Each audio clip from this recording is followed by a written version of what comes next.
гэдэг нь болохоор ерөнхий боловсролын сургууль гэж ойлгож байна. Тийм ерөнхий мэдлгүүдийг хим, биологи, газар зүй, физик гэдэг юм энэ хичээлүүдийг бол ингээд тухайн үедээ ингээд үзээд явна. Харин ингээд мэрэгжлийн бүрэн ахлах сургууль болохоор тэр мэрэгчлэлтэйгээ холбоотой хичээлүүд үзэн. Тэгэхээр хим, биологи гэдгийг бол ерөөсөө үзэхгүй, эсвэл үзсэн ч ингээд нэг жил ч юм уу тэрөөсөө нарийн үзэхгүй гэсэн. Харин гимнаст авах юм бол ингээд тиймэрхүү ерөнхий ингээд мэдлэгийн тэм хичээлүүд бол ингээд өргөжлүүлээд үзнэ гэсэн. Энүүгээр ялгаатай байгаа. Тэгээ гимнаст нь болохоор 8 жил, 6 жил, 4 жил гэдээ байдаг. 8 жил нь болохоор 5 дугаар ангиасаа ороод 8 жил, тэгээд 7 дугаар ангиасаа ороод 6 жил, тэсээ төгсөөд 4 жил гэдэг ийм ялгаатай байгаа. Мэргэжлийн сургууль гэдэг нь болохоор средний школа шүү дээ, тий? Средний школа гэхэд отборная школа, тэгээд отборная училище гэдэг байгаа. Отборная школа болохоор матуритай төгсдөг. Матуритай болохоор ингээд дараа нь их сургууль руу ингээд өргөжлүүлээд сурах боломжтой. Отборная училище нь болохоор илүү нарийн мэргэжил, тоогооч, өсчин, нарийн бовч гэх мэт мэргэжил байгаа. Энэ мэргэжлээ төгсөөд бие хүчний хэлээс тавна, харамсалгаар их сургууль тэрэндээ орох боломжгүй. Тэгээ шууд ажлын байранд гарах боломжтой. Гэхдээ нөгөө дараагаар нь хитэйгээр матурита аваагүй ч гэсэн дараагаар нь ингээд нэг тусдаа сураад матурита авдаг юм тусдаа бас нэг юм. Одоо манайхаар бол ичнээ 10 төгсөх гэдэг шиг тийм сургууль бас байдаг тийм. Тэгээ бие хүчний хэлээс авчаад тэгээд 1-2 жил нэмж ингэ сураад тэгээд матурита авах бас боломжтой байдаг. Гэтэ тийм сургуулиуд бол ер нь цөөхөн байгаа ах гэж бодож байна. Тэгээд анхнаасаа дунд сургуулиас сонгохдоо матуритатаа орох уу, матуритаагүй орох уу гэдэг өөрийг бодож байгаа. Ингээд цаашаа их сургуульд орох уу, орохгүй юу гэдгийг бодож байгаа дээр сургуулаа сонгосон дээр гэж бодож байна. Тэгэхээр энэ яг Чехийн ахлах дунд сургууль гэдэг одоо ерөнхий боловсролын сургуулиудын талаар ерөнхий бүтцийг ингээд дэлгэрэнгүй тайлбарласан бичлэг бол манай оюутны холбооны YouTube суваг дээр YouTube дээр ороод шууд ийм мод цэзэ гэдэг оронгууд ийм манай холбооны суваг гэж байгаа. Тэгээ энэ дээрээс ингээд доошо гүлэхэд зөнгүүд энэ Чехийн боловсролын систем гэдэг энэ дээр ингээд маш дэлгэрэнгүй энэ слайдыг бол ингээд дэлгэрэнгүй тайлбарлсан байж байгаа. Дараа нь та бүхэн YouTube суваг руу ороод үзэж болно. За тэгээд одоо болохоор нөгөө дунд сургуульд орохтой холбоотой тэр бүртгэлийн талаар хоёлаа ярив тийм. За энэ болохоор өнгөрсөн жилээс юу яасан шинээр нэгдсэн ийм онлайн бүртгэлийн платформ байгаа DeepSeek Govcig CZ гэдэг. Тэгээд ийшээгээл одоо нөгөө средний школад орох гэж байгаа хүүхдүүд онлайнаар бүртгүүлэх боломжтой болсон тийм. Тэрнээс өмнө болохоор цаасаар бүртгүүлдэг байсан. Тэр бүртгэлийн маягтыг бөглөөд тэр тухайн сургуультай аваачж өгдөг. Эсвэл тэр газар руу очих боломжгүй бол шуудангаар явуулдаг байсан. Гэтэ одоо ч бас тэр боломжууд бас боломжтой, тех боломжтой. Тэгээд тэрнээс гадна нэмээд онлайнаар бүртгүүлэх боломжтой болсон. Одоо жишээ нь энэ жилийнх нь болохоор 2 сарын 1-ээс бүртгэл нэгдэж байна гэж шүү дээ. Тийм 2 сарын 20 хүртэл. Тэгээд би сургуультай бүртгүүлж ягаад манай тэр нийгмийн зөвлөх багш болохоор тухайн үед ингээд төгсөж байгаа стори ингээд бүх хүмүүсийг нь өөрөө бөглж өгч байсан. Бид нэр зүгээр багштай очиод тийм сургуульд орно гэж хэлэнгууд багш ингээд бидний хүмүүс бөглж өгөө. Тэр цаас маань бидэд өгсөн. Тэр бэлдсэн цаасаа бид нэр явуулж исэн. Тэгэхээр ингээд зарим сургуулиуд багш нар ингээд өөртөө бөглөөд өгчдөг. Тэгээд тийм чинь ингээд хэрэв энийг ингээд бөглөх талаар асуудалтай байх юм бол сургуулийнхаа виховна практикийн дээрээ очиод цаг захиалаад очиод хамтаа бөглөх боломжтой байгаа. За тэгээд ер нь средний школд орохдоо ингээд нөгөө ямар сургуульд орох уу гэдэг ер нь сайн мэддэггүй дээ мэдээлэл айгу тутамгүй дуулаа. Тэгэхээр тэр средний школтой холбоотой гимнастай холбоотой мэдээллүүдийг хаанаас авч болох вэ? Гэртээгээ ойрхон сургуулиуд эсвэл хол сургуулиудыг ингээд одоо сурч байгаа мэргэжлэр эсвэл ингээд 90 төрөөс одоо амьдарч байгаа газраас ханих юм бол средний школын CZ гэдэг энэ сайт руу ороод харж болно. За средний школыг эсвэл хэд өөр сайт гэдэг нь болохоор Atlas школтой гэдэг. Тэгээ энэ дээр ороод ингээд одоо сурч байгаа мэргэжлээ хайгаад эсвэл сурч байгаа газарт ойрхон ингээд ямар сургуулиуд байна гэдэргээд хайгаад тэгээд энэ хоёр сайтаас ер нь бол сургуулийн талаар мэдээллүүдийг авч болно. Энэ Atlas CZ дээр бол Бурсаклад средний гэдэг янз бүрийн төвчний сургууль шүү дээ. Хэлний сургууль энэ гэдэг. За энэ средний школын дээр болохоор гимназ, средний гэдэг бас хот дүүргээрээ байдаг юм байна. Тэгээд илүү нарийн ингээд яг хүүхдэд зориулсан юм бол дахиад бас тэр вихона практик нэтер очиод тэр хүн ингээд бас өглөөд өгдөг. Тэр хүн ингээд дээрээс илүү мэдээлэлтэй танаа хүүхдийг мэдэх болохоор тэр хүн чинь ингээд тэр сургуулийн илүү зөв сайн ингээд мэдээлэх боломжтой байдаг. Тийм болохоор тэр хүнтэй ер нь сургуулийн тэр нийгмийн ажилтнаа сайн ярилцах хэрэгтэй. За тэгэнгүүт одоо нөгөө гимнаст юм уу стрэднэд ороход ч нэг тодорхой шалгалт өгч мөгж орно шүү дээ. Яригчнаас хэлсэн дуучлаар тэрнээс өмнө одоо болохоор 3 сургуульд тэр бүртгэлээ өгөх боломжтой болсон. Тэгээд тэр бүртгэлээ өгөхдөө ингээд 3 сургуулиудаа дараалж бичдэг 1 2 3 тэгээд хамгийн ихэнд хамгийн орохыг хүсэж байгаа эсвэл ингээд илүү орох магадaltaй гэж утсан ер нь орохыг хүсэж байгаа орно гэсэн итгэлтэй сургуулаа бичих хэвээр. Тэгэж дарааллаад 3 сургуулаа бичих хэвээр. Тэгээд тэр оноогоор шигшигдээ тэгээд ер нь тэгэж авах тийм систем шинээр нэгдсэн бол орж ирсэн мэлээ чигт. Одоо сургууль болгоны хувьд тэдүү хүүхэд аавна гэсэн тодорхой квоттой байдаг байна шүү дээ. Тэр нь багтаад байгаа. Тэгээ орж чадахгүй бол нөгөө 2 3 доор бичсэн сургууль байна. Тийм болохоор хамгийн орохыг хүсэж байгаа сургууль эсвэл ингээд яг орно гэсэн баттай сургуулаа энэ сургууль руу би орч чадна гэдээ аюулгүй үднээс тийм сургууль оруулсан зүгээр. Ямар нэгэн сургуульд сонгогдож чадахгүй ингээд сургуульгүй үлдчих тохиолдол ер нь байдгүй байгаа. Нийт 3 ингээд юм байгаа аахгүй 3 ингээд шалгалт өгөх боломж байгаа. Нийтийг нь болохоор одоо 4 сард болно. Тэгээд хэрэг тэрэндээ ингээд тэнцэж чаддаг юм бол та гэхээр дараагийнх нь зааж араа би хараадах 5 сард болох юм байна. Тэгээд хэрэг энэ хоёуланд нэр унчих юм бол зарим яг улсаас нэг бүр зохицуулахгүй гэхдээ зарим сургууль ингээд сул оронтой байх юм байна. Сул оронтой байх юм бол ингээд зарладаг. Манай сургууль оронтой байна. Тэгээд нэмж хүүхдүүд авнаа. Ийм юмнуудыг бүрдүүлэр гэсэн тийм 3 дахь тойрог гарч ирнэ. Тэгэхээр 3 дахь тойрогоо зарласан сургууль байна уугүй юу гэдгийг олохын тулд одоо саяын тэр Strategic гэдэг сайт руу орж үзэх юм шүү дээ. Тэгээд эхний тойрог нь болохоор одоо 4 сард болно. Хэрэг тэрэндээ тэнцэг хамгаалахад 2 дахь тойрог нь болохоор 5 сард болно. Тэгээд тэр шалгалтын талаас хүмүүс асуусан байсан.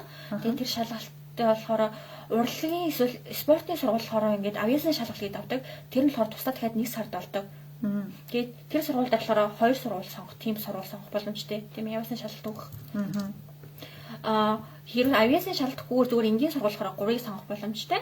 Тэгээд тэр сургуулийг сонгож байгаа бол чек хэл тэгээд математик 2-оор шалгалт өгнө.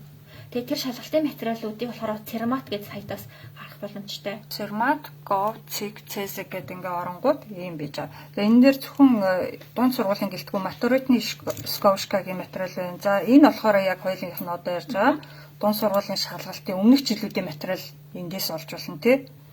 Ишин оронгууд одоо энэ Testova Zadani гэдэг дээр дараад оронгууд. За энэ одоо энэ хүн гимнаст хэдгээр ангиас орсон дээрээ гэж хэрэг та хүүхдэд 5 дугаар ангиас оруулах юм бол Osmilata гэдгийг сонгоно. 6 дугаар ангиас хэм 7 дугаар ангиас бол Shestilata гэдгийг сонгоно. Тэгээ ингээд стэт төгсөөд орох жоо бол Chitershlet гэдгийг сонгоод шалгалтын материалуудаа харна шүү. Ер нь бол шалгалтын материалыг энэ Cermat Cig-Cesec-ээс орж харах юм байна тий. Шалгалт өөр нь ямар хөө гэх юм бол нийт ойролцоогоор 30 асуулттай байдаг. Хамгийн ихдээ 50 он авах боломжтой. Тэгээд 30 асуулт ажлуудаа хийгээд 50 он авах боломжтой нийт. Тэгээд тэр хоёр оноонуудаар ч гэсэн одоо тэгээд хамгийн өндөр оноотой мэдээж ингэ сургуультай авах тэмцээд орно. Тэгээд одоо шалгалт өгөхөд одоо бид нар Монгол хүмүүс одоо өөр орны хэлтэйгээд харьяат газар психологическая, педагогическая парадна гэдэг газар очиж бүртгүүлээ. Тэгээд тэр газараасаа ингэ шалгалтаа орох үедээ ингэ би ингэ өөр хэлтэй, өөр орны хэлтэй тэгээд би тусгай хэрэгцээтэй хүн. Тийм болохоор миний цагийг ингэ шалгалтын цагийг сонгож өгөөч гэх тийм хүсэлт гараад цагаа сонгуулах боломжтой байдаг. Би болохоор стрэшэд нөхдөд 25%-аар сонгуулж исэн. Цагаа тэгээд сая бас матуритач самартай. Тэгээд матуритатаа би 50%-аар сонгуулж исэн. Шалгалтынхаа цагаа тусгай хүсэлтэд яаж өгдөг юм? Тэр багштайгаа ярилцаа. Тэгээд тэр багш нь тэр газартай холбогдоо тийм зөвлөмж бичиж явуулна. Тэгээд тэндээ цаг захиалаад тэгээд тэрэндээ очиод тэр одоо өөрөө ингээд хэр ингээд хэлний чадвартай вэ? Үнэхээр ингээд тэр хэрэгтэй нэмэлт цаг авах хэрэгтэй гэдэг баталж харуулаад тэгэх юм бол тэр нь ингээд тэр зөвлөмж бичиж өгдөө. Тэгээд тэр зөвлөмжийг одоо тэр юу явуулахтайгаа хамт явуулна гэсэн одоо бүртгэлээ явуулахтайгаа хамт явуул. Шалгалтын бүртгэлээ явуулахтаа. Тэгээд шалгалтын бүртгэл явахтаа ингээд бүртгэлээсээ гадна дахиад бас хит хитэн материалууд хавсгаж өгөх хэрэгтэй гэдэг. Жишээл дүнгийн ууз, эрүүл эмчийн бичиг гэх мэт. Тэгээд бас тэр шаардлагууд нь сургуулиас хамаарат өөр байх боломжтой. Гэтэл ер нь бол ихэнх сургуулиудын ихтэй юм нь болохоор тэр дүнгийн уудас тэгээд эмчийн бичиг. Тэгэхээр бүр яг наривчилсан мэдээллийг яг тухайн хүүхд сурж байгаа сургуулийнхаа нийгмийн ажилтнаас л асуугаад тийм нарийн юм юм. Тэгээд тэр багштайгаа хамт тэр сургууль нь одоо юу шаардж байгаа гэдэг ингээд багштайгаа хамт ингээд тэр сургуулийнхаа сайтаас ороод харах боломжтой. Түрүүн чи нөгөө бас нэг хідэн ном зөвлөе гэжсэн тий. Тийм тэрийг хүмүүсийн асуулт руугаа орлоо. Асуулт руугаа орё тий. Бид нарт нөгөө лайв хийн гэж зар явуулсан чинь нэлээд хүмүүс асуулт ирүүлсэн ба та бүхний бас сонирхож байгаа асуултууд энэ донд байгаа гэж бодож байна. Энэ жил хүүхэд нь 9 дугаар анги төгсөх гэж байгаа. Удахгүй дунд сургуульд орох эсэлтийн шалгалт нь болно. Одоо хүртэл яг ямар мэрэгжилтэй болохоо 100% шийдэг байгаа болохоор одоо хаанаас ямар мэрэгжилтэй болохоо яаж тодорхойлох вэ? Хаанаас мэдээлэл олох вэ гэсэн байна. Санал асуулга юм байдаг байхгүй юу? Ингээд хүүхдүүдийн сонирхлоор ингээд хүүхдүүд асуулт бөглөө. Тэгээд тэр өөр ямар мэрэгжил тэр хүүхдэд илүү тохирох талаар ингээд гараад ирдэг тийм асуулга байдаг байхгүй юу? Тэрийг ингээд төлбөртөж байдаг. Тэгээд сургуулиас зарим ингээд сургуулиуд болохоор ингээд төлбөргөө сургуультай авчираад ингээд 8 дугаар анги юм уу 7 дугаар ангид ингээд хүүхдүүд бөглүүлээ. Тэгээд тэрүүг нь бол ингээд мэдээлэл хүүхдийг ер нь ийм хөө чиглэлээр сонирхтой юм байна гэдэг тэрүүгээр ингээд тийм асуулга байна. Онлайн тиймэрхүү судалгааны асуулга хайвал байх. Тийм яагаад. Тэгээ ер нь бол хүүхдээс л сайн асуух гэж хэлдэг тийм. Тэгээ түрүүний харуулсан Средний школствыг гээд сайт руу Средний школы ЦЦ гэж сайт руу оронгууд бас ингээд ийм сургуулиуд байгаа шүү гэд олон сонголтуудыг харж байгаа бас ярилцж байгаа юм. Тэр үнэхээр мэдгүй байх юм бол баг гимназ руугаа тэр ерөнхийд боловсрол руугаа яваад тэгээд тэр 4 жилдээ ингээд илүү төрөгчөнд том болчихно шүү дээ. Тэр үедээ бас ингээд хаашаа сурах олсныхоо дараа их сургууль руугаа ингээд шууд тэр чиглэлээрээ явах боломжтой. Тэгээ бас ингээд дунд сургуулаа төгсөн чиглэлээрээ заавал их сургуульд орох албагүй. Тийм шал өөр чиглэлээр сурж байдаг. Одоо манай би нийгмийн ажлаар сурж байгаа шүү дээ. Гэхдээ манай ингээд урлагаар сурж ирсэн хүмүүс бас идэг. Урлагаар эсвэл шал өөр төрлөөр сурж ирсэн хүмүүс ирсэн байдаг. Тийм болохоор өсвөрчдийнхаа төгссөн мэрэгчлэрээ заавал их сургуульд сурах албагүй. Тэрнээс гадна нөгөө одоо энэ Чехийн ахлах сургуулиуд, Средний школууд, их сургуулиуд ч ингээд дандаа нээлттэй халахны өдөр гэж зарладаг шүү дээ. За намар 11 сараас ахуулаад одоо 1 сар, 2 сард их сургуулиуд бас нээлттэй халахны өдөр зарладаг. Тэр үеэр нь тэр сургууль дээр очиад ямар факультеттэй ямар мэрэгчлэр сургалтын ингээд бүр лаборатори энтерт нь орж танилцах боломжтой. Тийм тэр хүүхдээс өөрөө хотойгоо танилцсан, тэр сургуультайгаа танилцсан, тэр сургууль ингээд хэр сурах тохиромжтой, орчин тойронтой бай, хэр ингээд анги танхимтай гэдэг бас ингээд очиод танилцах боломжтой. Тэгэнгүүт чи хүүхд чи аяндаа ингээд нэг юм гоё мотивацтай болоод би энэ л сурмаар ин гэсэн нэг юм төсөөлөлтэй урам зоригтой бол тэрийг сургуулийн тэр одоо сонирхож байгаа сургуулийн сайт руу орж аваад харна. Тийм хуваарийг харж байгаа. Тиймэрхүү сургуулиудын нээлттэй өдөрлөгт ер нь идэвхтэй орж авах хэрэгтэй тийм. Тэгээд болохгүй бас ингээд чигээс зохион байгуулалт шүү дээ. Эвдороо ч юм уу. Тиймэрхүү ингээд дунд сургуулиудын зохиолсон тийм одоо боловсролын өдөрлөг болдог том хотуудад либерицлав болдог жилдээ нэг удаа. Тэгээд тиймэрхүү юм дөр бас очиод ингээд сургуулиудтай ингээд танилцуулах боломжтой бас. Одоо саяхан проект жишээ нь Gaudemos гэдэг амар том өдөрлөг болсон шүү дээ боловсролын. Тэр бол их сургуулиуд 2 болдог шүү дээ. 11 сарын хавцаа бурнууд болоод тэгээд 1-2 сарын үед проект болдог тийм. Тэрнтэй адилхан дунд сургууль зөвлөн тийм өдөрлгүүд бас болдог. Тийм хот хотоос жижигэн өдөрлгүүд бас болдог. Тийм заавал том гэхгүй. Тэгэхээр хотынхаа зарыг бас анзаарч авах хэрэгтэй юм тийм. За дараагийн асуулт 9 дугаар ангиа төгсөж байгаа мөн дунд сургуулаа төгсөж байгаа хүүхдүүдэд зөвлөгөө өгөх боломж. За энэ ер нь за саяхан асуусан асуултууд байна. Хариулцаа. Тийм. Тэн дээр нэмж хариулахад ингээд би чегийг сурж байгаа тэр 4-ийн ном санал болгоё гэж утсан. Энэ болохоор ингээд бага ангийн хүүхд зориулсан ном ч гэсэн бол үнэхээр хэрэгтэй ном энд ингээд байж болох бүх дүрэн байгаа. Наазахын за жишээл ингээд харуулхад энэ дээр болохоор Пришиловц гэдэг чех хэл ингээд өгнүүдээ ингээд 10 ангилд хуваацсан байдаг. Тэдний ингээд нэг үгүйц ер нь бол ингээд тэр шалгалтанд орж ирэх дүрмүүд бол бүгдээрээ энд байж байгаа. Тэгээд шалгалтаа өгөөд одоо жишээ шалгалтаа өгөөд хэрэг мэдхгүй асуулт юм уу мэдхгүй дүрм байх юм бол эндээсээ ингээд хайгаад болоход боломжтой. Энэ үгсээ хүүхдэд зориулсан болохоор маш тодорхой товч тэгээд зурагтай болохоор бас ойлгох гэж чамар. Ер нь зүгээр хүүхэд гэлтгүй энд ингээд нөгөө ирсэн байгаа ажил хийж байгаа хүмүүс чех хэл сурахыг хүсвэл энэ ном бас зүгээр дөрмийн дагуу сурахыг гэх юм бол энэ ном бол үнэхээр төгс ном гэж би боддог. Тийм болохоор энэ номыг сануулж энэ ном үнэтэй ч биш 100 хэдэн хорон л байгаа. Тийм шиг Штина Баравна грамматика гэж 150 хорон гэдэг. Тийм зүгээр нэг гадуур хооллох мөнгө байгаа. Бас сая хэлсэн чинь тэр Церматаас ороод тэр тэнд миний харснаар 2015 оноос хойш бүх шалгалтын материалууд байсан. Ямар шалгалтад орсон тэднээс тэдний бүгдийг ингээд бөглөө 4-5 хийсний дараа гуйсан ингээд хаана ямар алдаа гараад хаана сайн байгааг мэдчихэж тэ ямар тасгал дээр ингээд сайн хийгээд байгааг нь тэгэх юм бол ингээд тэр сул ажиллагаа ингээд илүү ингээд интернетээс аваад тэрнээ төстэй тасгалуудаа хийдэг ч юм уу иймэрхүү маягаар бэлтэж болно. Тэгээ бас интернет гадна бас ингээд номын сангууд номын төлхөрүүдэд зарж байгаа тиймхүү бэлтгэх ном тийм бас ажил ном бол зөндөө байгаа. Тэдрийг аваад тэгээ тэдэр дээрээ ажиллана. Тэгээ тэр ном автаас юу ардталт нь хариу байгаа хэсгийг сайн анхаарал. Тэгэхгүй бол ингээд хийчээд зөв хэсгийг мэдхгүй байх юм бол бас тэр чинь баг хэрэггүй болчихж байгаа шүү дээ. Тийм болохоор намаа ахтай ардталт нь ингээд хариун байгаа хэсгийг хараарай гэж зөвлөе. За энэ нэг асуулт болохоор 5 дугаар ангиа төгсөөд гимназиумд ороход юу анхаарах вэ? Шалгалт нь ямар хувь байдаг вэ? Мөн гимназиум сургуулиуд нь тус бүр урлаг спорт гэж төрөлдсөн байдаг юм уу? Сургуулиудын мэдээлэл авмаар байна гэсэн. За сургуулийн мэдээллийг бол түрүүн хэлсэнтэй Средний школы гэдэг сайтаас авах нь байна. За шалгалтын материал бол Церматаас авах нь байна. За тэгээд ер нь гимназиумд ороход юу анхаарал зүгээрээ? Анхаарах юм яг тэгээд шалгалтаа өгөөл ороход тэгээл болчихно гэсэн. Гимназ ч болохоор сая чиний хэлснээр бол ерөнхий боловсролын тусгай мусгай юм байхгүй. Тийм бүр тусгай. Яг ингээд энэ дээр бичсэн шиг спорт руу ч юм уу эсвэл ямар нэгэн чиглэл рүү ингээд чиглэсэн гимназ байгаль. Гэхдээ ерөнхийдөө гимназ гэдэг нь ерөнхий боловсролын сургууль гэсэн үг. Спорт урлагийнх байх юм бол тэр нөгөө жоохон илүү тийшээ ингээд чиглэсэн жоохон хазаасан л байгаа. Шалгалт нь бас арай өөр хуваартай байд юм байна шүү дээ. Тийм спортын хувьд бол тийм тэрнээс бол ингээд жишээл одоо жоохон ангаах руу хад юм уу тийм жим рүү чиглэсэн байх юм бол ангаах тал руу ингээд жоохон л чиглэсэн байгаа. Гэтэ анагаахын сургууль нь болохоор тийшээ бүр ингээд нарийн төвлөрсөн байгаа. Бүр ингээд нарийн хичээлүүд нь учаа. Харин гимназ болохоор ерхий боловсролын хичээлээс гадна дахиад анагаах руугаа төвлөрсөн ингээд хичээлүүдийг хажуугаар нь үздэг. Тэгэхээр шалгалтандаа л ер нь бэл тийм байна да.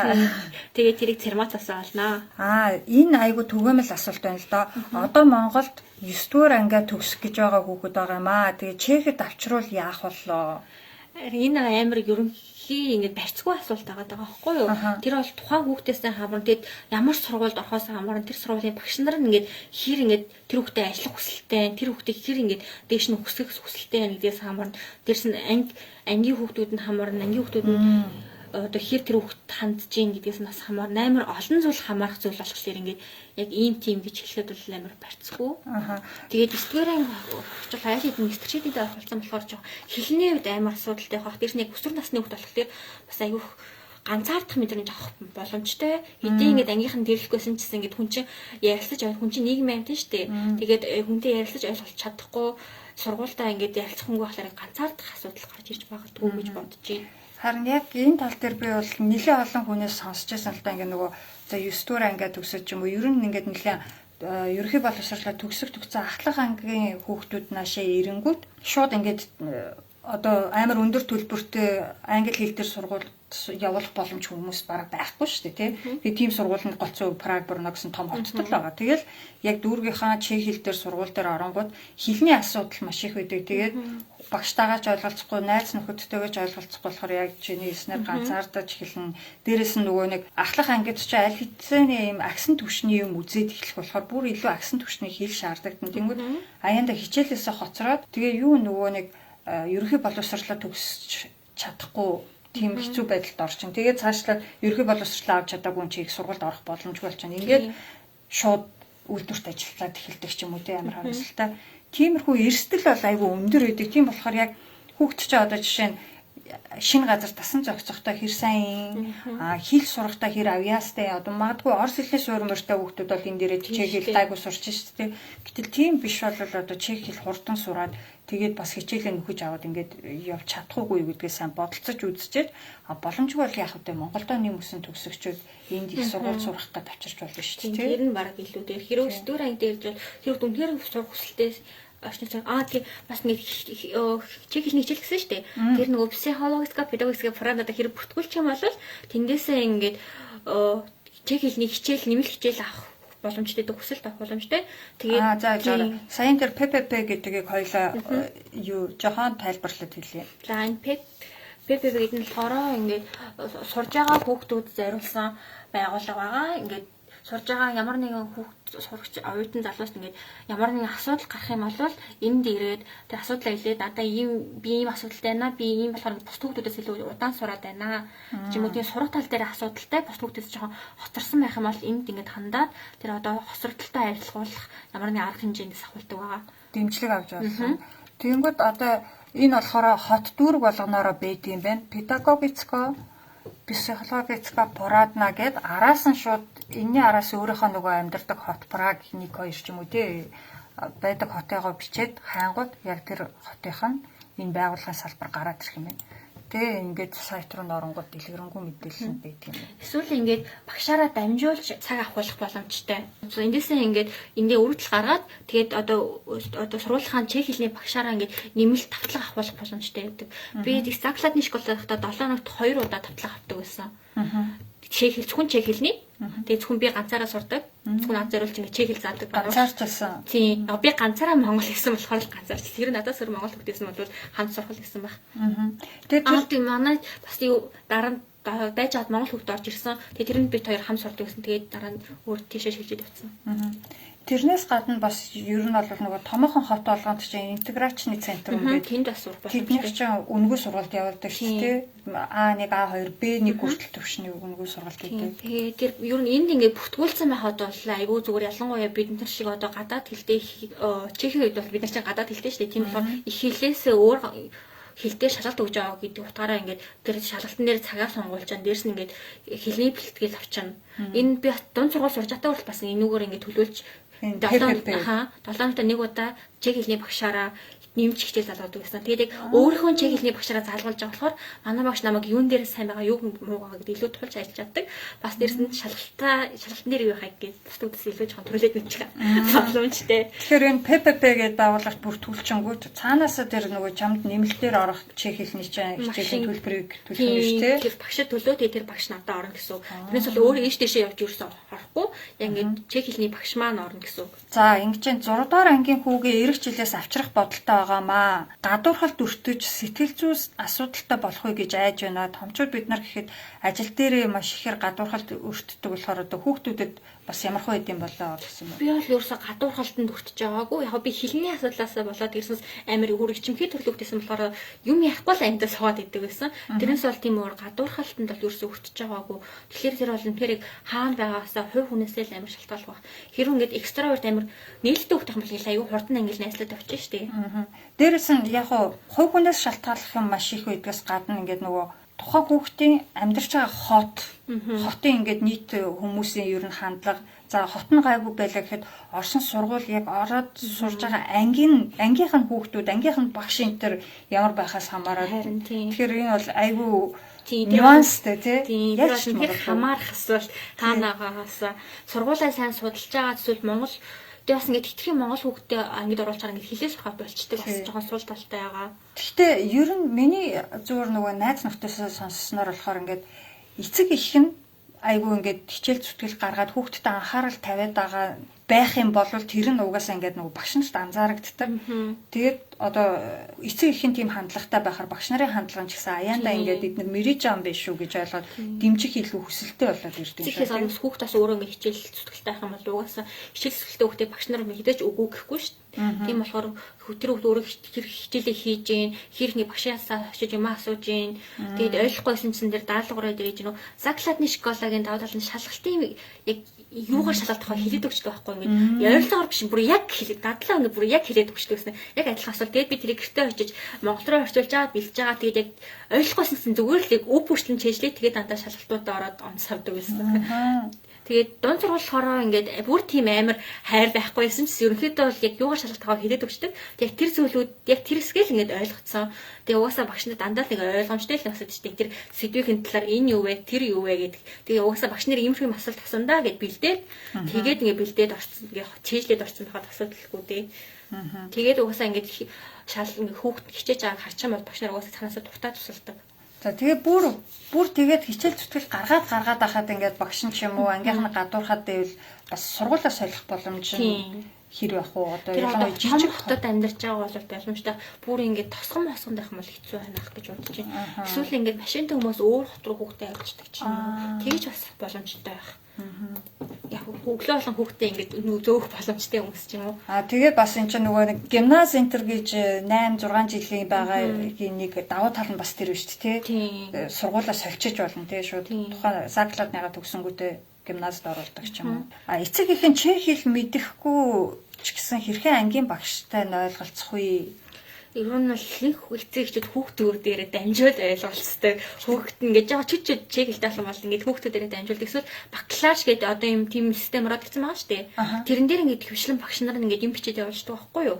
Одоо хүүхд чи ийм хэрэгтэй ийм юм болно гэд ерхий мэдээллүүдээ ер нь тийшээ явуулаад бичээд явуулдаг. Нөгөө нэг сурлагын дэвтэр гэдэг шиг юм байна. Тэгээд электрон болцсон тийм дэвтэр байхгүй юу? Тийм аппликейшн байдаг. Угаасаа эцэгчүүд мэдж байгаа. Тэн дээр их юм бол угаасаа Google Translate руу оруулаад тэгээд харчиж болно. Бүр ингээд очих шаардлага бол орчуулгыг чаавж өчдөг багтаа. Гэтэ угаасаа сургууль дээр очих шаардлага бол нэг гараад идэггүй. Хвшлэн бакалавраараа ингээд харилцдаг. Тэгээд багш тэр бакалавр гэдэг юмараа бас мэйл явуулж байгаа байхгүй багшраа мессеж явуулж болдог. Тэгээд тэрүүгээрс ингээд харилцаж болно. Тэр болохоор ингээ нөгөө эцэг их сургууль хоорондоо харилцдаг юм онлайн систем байх нь шүү дээ. Тэгвэл зайнаас юм чинь жинхэнэ Google Translate Google Translate эсвэл ингээд хэл мэддэг хүнээр ингээд би одоо ийм хэлүүлмээр байна гэх тэр хэл мэддэг хүн л гурих байх та тэгжиж л ойлголцох байх. Тэгээд сургууль руу бол бүр амар ноцтой асуудал гараагүй нэг сургууль руу явах шаардлага байхгүй гэж би бодож байна. Эцэгхийн хурал бас болдог. Тэгээд эцэгхийн хурал дээр угсаа амар нэг сүртэй зүйлхээс яриад үгүй аялал маялал ч юм уу тийм хүүхдүүд ингэж тэгжсэн тодорхой зүйлүүд л ярьдаг болохоор. За энэ хүн манай баг хүү дунд сургуулийн 3 дугаар курсын үед юм аа. Матуритийн шалгалтандаа тэнцвэл сургуулаа өөрөө сонгож болдгоо. Хэрэг тэнцсэн тохиолдолд дараагийн сургуультай орохосоо өмнө 1-2 жил хүлээж болдгоо. Өөрөөр хэлбэл одоо нөгөө ерөнхий боловсролоо дуусгачаад 1-2 жил ажиллаж агаад тэгээд их сургуульд орж болдгоо. Тийм мэдээж болно. Тэгээд сая өмнө хэлсэнчлэн ингээд дунд сургуультай сурж исэн мэргэжлээс шал өөр мэргэжлэр сургуульд орох боломжтой байдаг. Тийм ч одоо шүдний хэмжээр сурж байгаа зурагчнаар орж болно гэсэн үг. Тэгэхээр матурит бол нэг тустай асуудал. Тэр бол ерөнхийдөө боловсролыг эзэмшсэн гэсэн тийм баримт тахгүй юу? Эзэмшээд шалгалт өгөөд авдаг гэрчлэгээ гэдэг аа тий. Тэгээд матуритаа өгөөд тэр гэрчлэгээ авсан болвол шууд заавал их сургуульд орох албагүй 1-2 жил өнжөөд дараагаар нэг сургуульд орж болно тийм. Тэгээд их сургуулийн шалгалтын тэр болонгууд бас тустай юм байна шүү дээ. Тэгээд тийш тэрний усаа нэгтгэх юм болохоор матуритаа байдаг байхгүй тэр матуритагийн лист хэрэгтэй байдаг. Энд хэрвээ ерөнхий боловсрол эзэмшсэн бол заавал матуритатай байж их сургуульд ордог тийм. Ахлах сургуулаа төгсөж Чехэд ер нь ямар мэрэгчлэр сурвал илүү хэрэгтэй байд юм бол одоо эрэлт хэрэгтэй мэрэгжил нь юу вэ гэсэн асуулт байна. Энийг хайж үзвэл бол IT чиглэлээр байсан. Тэгээд эрүүл мэндийн чиглэлээр, анагаахын чиглэлээр эмч совилогч. Тэгээд санхүү байсан. Гэтэ хүн ингээд ургууд хүчээр ингээд эрэлт хэрэгцээс тэгээд сургуульд ороод хэрэг димээ гэж бодож байна. Хэрэг үнээр хүн өөрхөн дуртай аймаа хийж байгаа бол тэр дуртай зүйлээ яаж хүн хэрэгтэй байх аргаа хүн өөрөө олчдаг л байхгүй юу. Тийм болохоор дуртай чиглэлээрээ сурах юм бол яаж л өөрөө ингээд бууж өгөхгүй. Тийм болохоор ингээд эрэлт хэрэгцээ хайхаас илүү өөр хүн хүссэн юм а хийгээ тэгээд тэрийг өөрөө эрэлт хэрэгцээ болгосоо ил.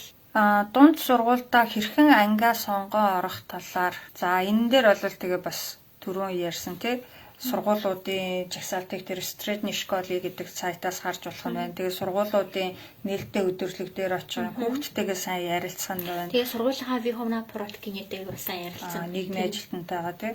Тэгээ IT-тэй холбоотой сурах хүүхэд ямар анги сонгоо орох вэ гингүүд одоо Средний школын зарим нь ингээд экономика эсвэл IT энэ гэсэн нэг тиймэрхүү сонголтууд бас байдаг тий.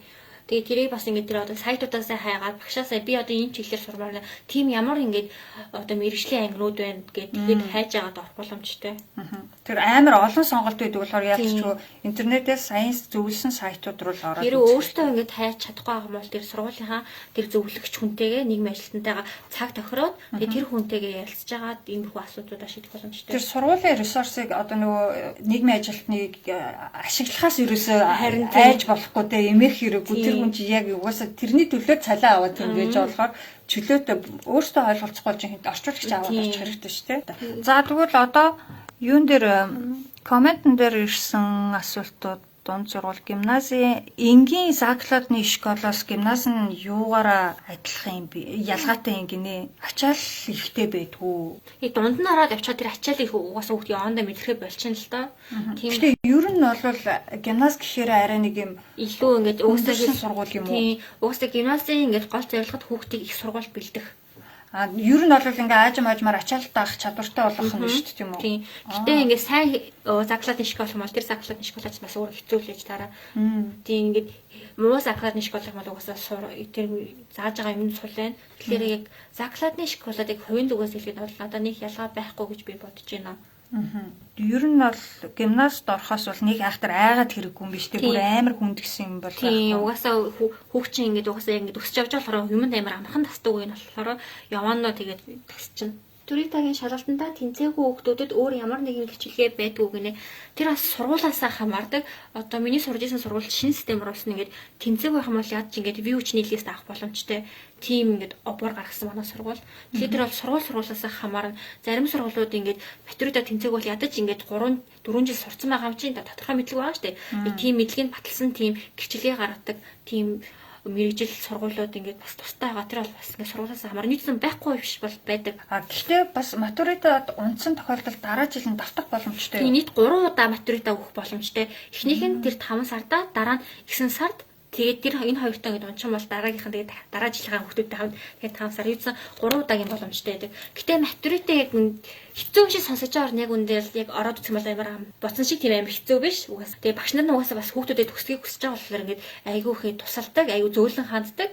Тэгээд намайг матурид өгöd угаасаа багш нараа ингээд угаасаа ингэ хажуудалтаа ингэ хиндэг юм байна шүү дээ. Тэр нэг угаасаа мэдж байгаа болохоор ингэ амир ингэ шпи тэр амир үнэ ингэ одоо омон асуугаал эсвэл ингэ за нийт хэдийн байдаг ангуудаа ингэ чихлийн доороо ингэ хуруугаар харуулдаг ч юм уу амир багштайгаа сайн харилцаад байгаа бол багш нар угаасаа амир сайн тусалдаг. Дээрс нь угаасаа тэр одоо тухайн жилдээ ингэ багш нар ч ингэ тэр хүүхдээ ингэ хичээлийг хэрэг ингэ бэлдэж байгаас ингэ харна шүү дээ. Тэгэхээр бэлдэж байгаа хүүхд ингэ унчих юм ингээд юу ч хэлж чадахгүй юм багш нар ингээд заа цэн үгсээ бэлдсэн юм чинь зүгээр л хандраад яачлаа даа гэж бодоод ингээд буруу ч юм уу тэгээд муу өгөө тэгээд тэмцүүлчих бас магадaltaй. Тэгэхээр ингээд зөвхөн тэр шалгалтаа бодох ингээд тухайн жилдээ ингээд тэр хүүхд тэгээ өөр нэр нь хөрөө яаж авч яваад тэрнээсээ хамаараад багш нартай хэрсээ харилцаа тогтоод тэрнээсээ л бас хамаарна да. Угаасаа багш нар угаасаа их багш нар бол тэр хүүхдэд төгсгөхийг хүсэж байгаа. Тэгээ тэр тал аль бол төгсгөх талаас нь амар дэмждэг. Дөнгөж ирсэн хүүхэд сургуультай ороод хэл мэдэхгүй яаж багштайгаа ойлголцоод явдаг юм бол гинэ анх дөнгөж Монголоос ирэнгүүтээ. Тэгэл явандаа болтдог доо бүр яг тийм нарийн байхгүй тэгээд ихэвчлэн тэр хүүхд англи хэлний тодорхой мэдлэгтэй хамаал англиар ярьчих бас болно. Тэгэл гар хөлөөрөө ярилцаал. Тэгэнгүүт бас нөгөө юу яадаг шүү дээ. Одоо томоохон хотуудад чинь түрүүн хэлсэн интеграцийн центр ялангуяа нөгөө хүүхдүүд 100 ирчих юм бол 100-ны амралтаараа ядаж нэг ойр зүрийн юмаа сураад тэр нөгөө интеграцийн төвийн ч юм уу эсвэл интеграцийн төвгөлтгүй бас юм нөгөө тийм адрагаас бас айгүй сургалтууд зохиод шүү дээ. Мост гэж бас үүдэг. Адра гэсэн үү тий? Адра гэх тийм байгууллага тоохгүй тусламжийн байгууллага. Тэндээс ингээд жил болгон ингээд намайг баг хахад тийм чиглэлийн хичээл цэг болдог байсан. Тэгээд том үнгөө өгдөг. Тэгээд тэнд ингээд явдаг байсан. Тий, гэх мэт чинь юм нөгөө нэг төрийн бус байгууллагууд ер нь цөөнгүй байдаг тий. Ялангуяа том хотуудад олон гадаадуудтай хотуудад байдаг болохоор тэдний тийм сургалтанд нь яваад. Тэрнээс гадна тэр нөгөө ППБ-д бүртгүүлээд багшаасаа аваад тийм би бол ингээд багшаасаа аваад манай маш ингээд Понжели үүдэргээд нэг нэгэнгөө анханаас нь надад зааж өгч ирсэн. 4 жилийн сургууль, 3 жилийн сургууль альтан зүгээрээ гинэ. Тэр болохоор мэрэгчлээсээ хамаарна. Тэгээд бас их сургууль руу цаашаа явахыг хүсэж гинэ үгүй юу гэдээсээ хамаарна. Хэрвээ их сургууль руу явахыг хүсэж байгаа болох юм бол тэр 4 жилийн сургуультаа сурсан зүгээр. 3 жилийн сургуульд хэвшлэн бүр нарийн мэрэгжил хүсчин гоо сайхаж ч юм уу тийм. Нөгөө түрүүний средний отборная школа, средний отборная училище хоёрын ялгааг асууд байна тийм. Училище чинь болохоор тэр нөгөө нэг монголоор бол нөгөө эмсүүдийг мэрэгжлийн сургалт үйлдвэрлэлийн институт илүү яг ингээл шууд тоогооч ч юм уу эсвэл засварчин мужаан энтер тиймэрхүү юмар сурдаг. Төгсөөд шууд ажиллах боломжтой. Яг хөө 4 жилийн ч бас их боломжтой л да. Гэтэ тэрнээсээ гадна дахиад мэрэгжил дэвшлүүлэх их нийгэмтэй байхгүй юу. Тийм болохоор ер нь ингээд хүүхдээ угаасаа дээшээ ахих тусам угаасаа цалин жилөө сайн аав. Тийм болохоор аль болох дээшээ хүсгөөсэй л гэж бодчих. Гэтэ бас ингээд хүүхдээ хүсээгүй батна бас тэгж хүчлээд авах бас тийм л дээ. Тэгээд өөр нь гол зөвлөх юм бол тэр сургуулийнхаа нийгмийн ажилтнтай сайн ярилцаарай. Болж ажиллаарай тийм. Тэгээд тэр хүнээс бол ерөөсөө асуухаас айжуулах байх нь шүү дээ. Тийм цаг захиалаад тэг ингээд цаг эхлээд өрчил мэддээ цаг аваад очиж шууд очиж бас тийм шүү дээ. Тэр хүн чинь бас аагүй байхгүй байх ч юм уу тийм болохоор эхлээд мэйл бичиж ч юм уу цаг авч аваад очиорой гэж. Тэрнээс гадна одоо манай холбооны зүгээс бас яг ингээд энд сурж байгаа хүүхдүүд одоо мичэд маш их хүмүүстэй та бүхнийг холбоод өгөх боломжтой. Гэхдээ манай холбоо ер нь бол нэгдсэн цагаасаа хойш дандаа юм нөгөө ашигын бус учраас дандаа үн төлбөргүй зөвлөгөө өгөөл гэдэгсэн. Ер нь бол угаасаа мөнгө олох сонирхолоор ингэж явуулдаггүй. Зүгээр нийгэмдээ хувь нэмрээ оруулах гэж юм зөвлөгөө мэдээлэл өгдөг. Гэхдээ нөгөө урт хугацаанд тууштайгаа ингээ хүмүүс чанартай мэдээлэл хүргэхэд одоо ямар нэг юм нөгөө түлхэц байх хэрэгтэй тий. Ингээл байг цаг заваа гаргаад ямар ч юу мөнгө төлбөргүйгээр ингээл зөвлөгөө өгöd авах хүүхдүүд биднэрт бас олдохгүй шүү дээ. Тийм болохоор бид нарт ингэж бодсоо одоо та бүхэн хэрвээ яг тусгаалan ямар нэгэн зөвлөгөө авъя гэх юм бол жишээлх юм бол мичтмагаас ингээд зөвлөгөө авъя гэх юм бол манай мичтматай холбогдоод цагаа тохироод тэгээд цагийн хөлсөө тохироод авах боломжтой. Одоо бид нар бол нөгөө оюутнууд холбогдож байгаа болохоор тэгээд бид оюутнуудын цагийн хөлс бол дунджаар 150 крон байдаг. Тэр 150 кроноо төлөөд тусгаалan ганцаарчсан зөвлөгөөгөө авах боломжтой шүү. За тэгээ мичтматай холбогдъё гэх юм бол ялангуяа дунд сургууль, ахлах сургуулийн талаар мэдээлэл авах гэх юм бол бидэнтэй холбогдоод сошиал хайгийг авч болно. Тэгээ надаас гаднаас өөр бас оюутнууд байгаа шүү. Надаас гадна тийм бас хүмүүстэй холбогдох бол тиймгүүд бид нараар дамжуулаад мэдээллийг нь авч болно шүү. Тэгээ шинэ асуулт ирсэн байна. Гимнаст хизэнээс бэлдэх хэрэгтэй вэ гэсэн байна. Энэ бол тухайн хүүхдийн авьяас чадвараас хамаарна. Зарим хүүхдүүд угаасаа сурах авьяастай хүүхдүүд гэж байдаг шүү дээ. Хичээл шалгалтын дээр авьяастай. Тийм хүүхдүүд ингээл 7 хоног бэлдээл ороод тэмцэх магадлал. Зарим хүүхдүүд илүү удаан хугацаар бэлдэх хэрэгтэй. Тийм болохоор тэр термат дээр байгаа шалгалтуудаа хэдгээр ангиас ормоор байна. Тэгээд тэр шалгалтуудаа ингээд тэр терматаас хараад тэр шалгалтуудаа бэлдээл болох хэрэгтэй. Хэр удаан бэлдэхийн тухайн хүүхдийн авьяас чадвараас хамаарна. Термат дээр ч угаасаа нөгөө 4 жилийн 6 жилийн гимназийн шалгалтын материалыг тус тустай байсан шүү дээ. Тэнгүү тэрийг нь ороод ер нь нэг бүглөөд үзчихвэл зүгээр юм шүү. Тэр нэг төвшнгөө харах гал тий. Тэгээд заклатны школад үздэг хичээлээсээ илүү хуваараа үзэх хэрэгтэй юу гинэ гимнаст бэлтгэхийн тулд. Нэг амар шаардлага байхгүй л гэж бодож байна. Тэр хүүхд ингээд өөрөө бие даагаад тэр материалуудаагаа ажиллаж сурчих юм бол нэмэлт багшийг бол байхгүй л гэж бодож байна. Гэтэ шалгалт нь угаасаа заклатны үтсэн юмараа л ирнэ. Тийм, үтсэн юмараа л ирнэ. Ирнэхгүй ерөөсөө. Яг тэр хүүхд тосрогдолтой нөхүүлээ гэх юм бол багш авч болох л. Стредний школад сурдаг хүүхдэд онлайн давтлага өгдөг хүн байдаг болов. Чи тийм хүн таних уу юу? Цаатаа авч иж л одоо тийм бид нар одоо эндээс тэр цаадаг энэ гэсэн тийм юм байх болохоор энд зар тавьж байгаа эсвэл таньдаг хүнээрээ дамжуулж тэгхэл бах та. Одоо жишээлх юм бол манай холбооны бас нөгөө чигэд суралцагч оюутан залуус гэдэг групп байдаг Facebook-ийн. Тэн дээр бас зар тавиад үзвэл энд одоо мичид маш ингээ багасаа байсан хүүхдүүдээс зарим нь ингээ давтлага өгөх боломжтой хүмүүс гэж магадгүй тий. Тэгэхээр ер нь бол Facebook-ийн группүүд дээр л нэг зар тавьсан дээр. За тэгээд өөр асуулт байхгүй бол энэ удаагийн лайваа ингэсгээд өнгөрөх үү. Чамд нэг хэлэх зүйл байна. Тэгээд термат тэр асуулт ажлуудтайгаа сайн ажиллаа гэж тэргээ дахин л хийгэр гэж хэлээ да. Тэгээд чи хэлээ мэдгүй байсан гэсэн тэгээд хэлсэнчлэн зүү тогтлын олоод авчих юм бол тэгээд угаасаа толгой тогтцдаг. Тэгээд бараг уншихгүй байсан ч гэсэн энд угаасаа юм байх хэрэгтэй гэдэг. Тэгээд тэр нь бол 90% зөв бич таардаг. Сургуулиудад бас ингээд тийм нэмэлт хичээл зохион байгуулалтыг ингээд төгсөж байгаа хүүхдүүдэд зориулаад манай сургуулиуд тийм зохиод өгсөн. Тэгээд би бас чек найзуудаас асуухад бас тэдний сургуульд хийдэг байсан. Гэсэн тэгэхээр нь бол баг ихэнх сургуулиуд л хийдэг байх гэж бодож байна. Давтлага хичээл. Тийм 7 хоногт нэг удаа хичээлхийн өмнө 7 цагаас. Тэгээд чек хийсний нэг өглөө тэгээд нэг өглөө тэр 7 хоногийн өглөөд нь математик гэх тэрэг математик заадаг багш нь тийм нэмэлт хичээл явуулдаг. Ингээд зөвхөн Монгол биш ингээд зөвхөн хадаж ингээд чек хүүхдүүдэд тэр чигт ингээд 9-р ангийнхаа зориулсан тийм хичээл бас явуулдаг.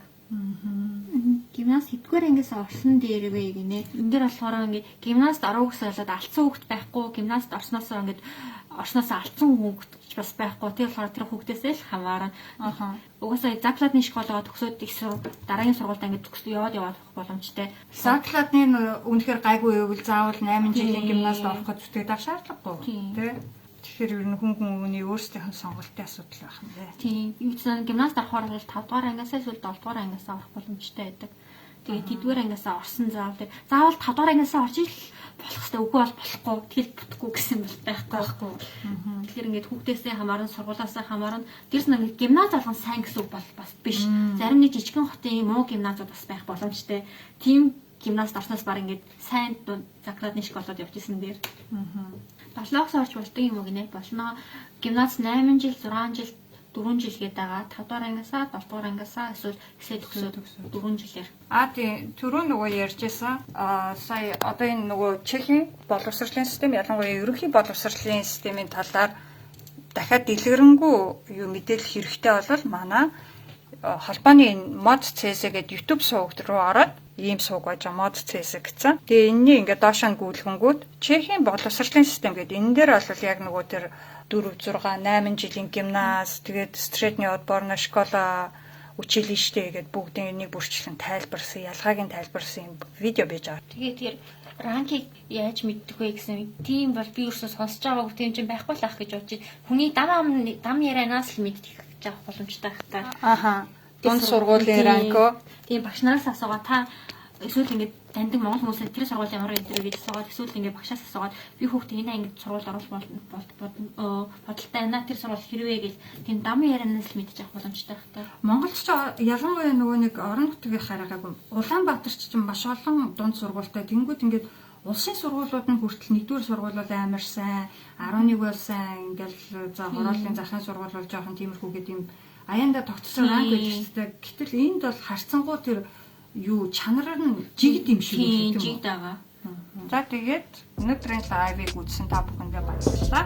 Жоохон техникийн асуудал гарсан дуучлаарай. Мичтмада маш их баярлалаа. Бүр ингээд Жиско Будевицээс энэ хурж практ ирж лайвыг хийсэн. За тэгээд үзсэн хүмүүстээ баярлалаа. Дараагийн лайваараа иргэн уулзлаа. Түр баярлалаа.